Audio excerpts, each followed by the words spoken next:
在越南有一个艺术家，原底是学建筑的，伊利用空间的概念，用점운아度做出动物立体作品，看落是哪像真的同款。咱做伙来看卖。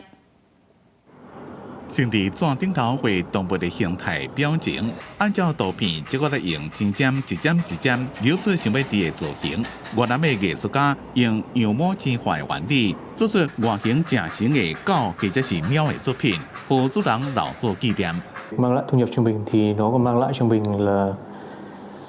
nó giúp mình cảm nhận mọi thứ sâu sắc hơn, cũng như là luyện cho mình cái tính kiên nhẫn, kiên trì trong công việc của mình. Tại vì là hiện tại giờ mọi người thì đang rất nhanh, tức là mọi thứ xung quanh xảy ra rất nhanh, thì công việc này làm cho mình cảm thấy chậm lại, kết nối được sâu sắc hơn với bản thân mình, cũng như là 这位越南的艺术家，伊是学建筑的，利用所学的建筑空间概念，让伊的作品更加有立体感。另外，伊还先问主人，听不的特征，也个你的感受，有啥物特別的故事，和作品除了看起來生氣外，會讓更加有感情。 Lúc em vừa mới nhận được sản phẩm thì em cảm giác rất là bất ngờ, bởi vì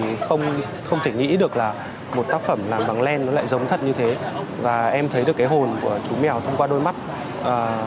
thông qua những cái chi tiết như là cái mũi này, cái râu này, cảm giác nó rất là thật, như là chú mèo được sống lại. Mình treo cái tác phẩm này ở trong phòng ngủ của mình để nó nhắc nhớ cho mình về một cái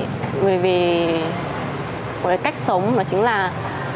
luôn cho đi một cái tình cảm vô điều kiện, như là những bạn thú cưng vẫn luôn hàng ngày làm công việc đấy với mỗi người chúng ta.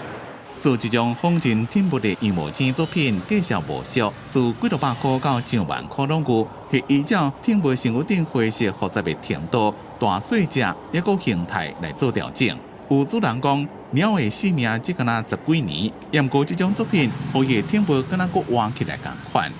公司新闻沈乐培编译。